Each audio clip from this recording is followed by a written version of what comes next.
Assalamualaikum warahmatullahi wabarakatuh. Kami dari kelompok 3 ingin mempresentasikan hasil diskusi kami yang berjudul Financial Crisis. Perkenalkan, nama saya Disi Ramadhani. Nama saya Astrid Laungko.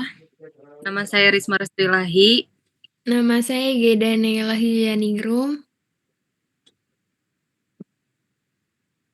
Berikut sumber pembahasan yang kami pakai untuk judul materi kami.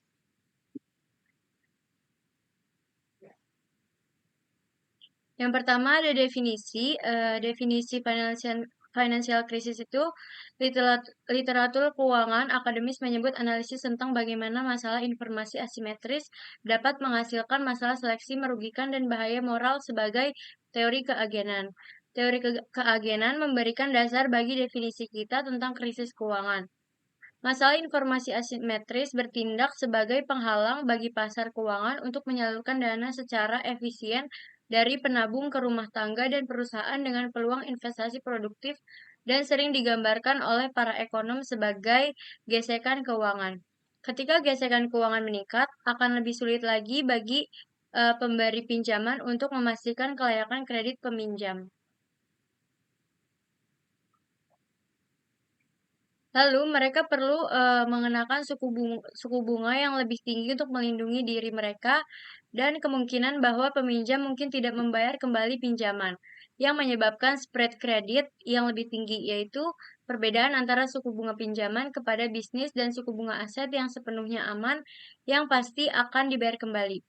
Krisis keuangan terjadi ketika aliran informasi di pasar keuangan mengalami gangguan yang sangat besar, sehingga gesekan keuangan dan selisih suku bunga kredit meningkat tajam dan pasar keuangan berhenti berfungsi. Kemudian aktivitas ekonomi akan runtuh.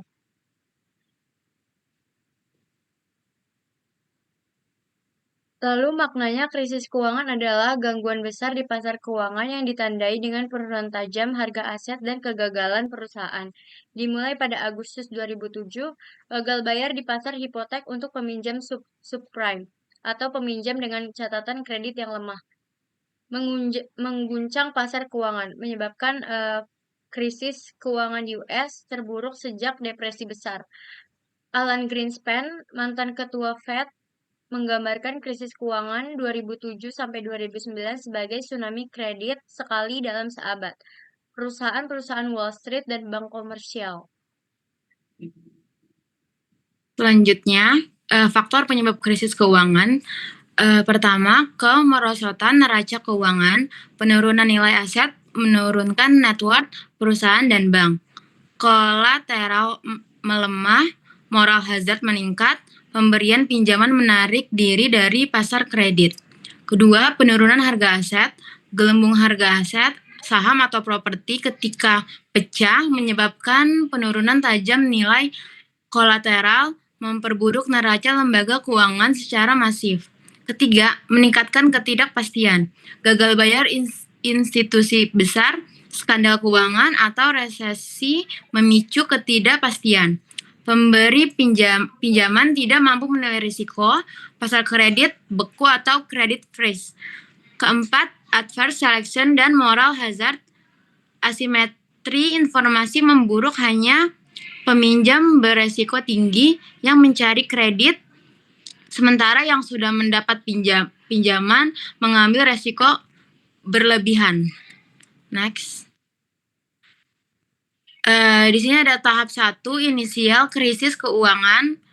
Pertama, kemerosotan neraca keuangan lembaga keuangan. Kedua, penurunan harga aset. Ketiga, meningkatkan ketidakpastian.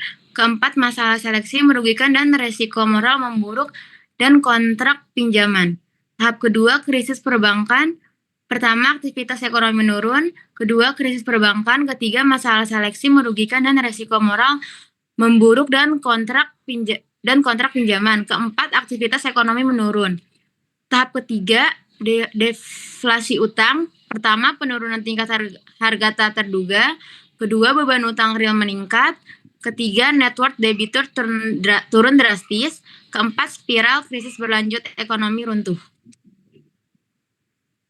Selanjutnya, krisis keuangan terbesar sepanjang masa, yaitu depresi besar. Yang pertama, keruntuhan pasar saham pada tahun 1928 dan 1929. Harga saham di pasar Amerika Serikat berlipat ganda. Para pejabat Federal Reserve memandang lonjakan pasar saham sebagai spekulasi yang berlebihan.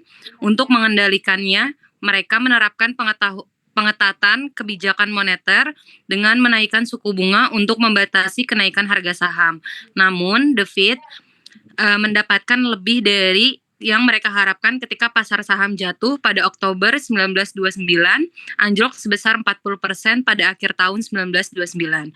Yang kedua, kepanikan bank. Pada pertengahan tahun 1930, saham pulih hampir setengah dari kerugiannya dan kondisi pasar kredit stabil.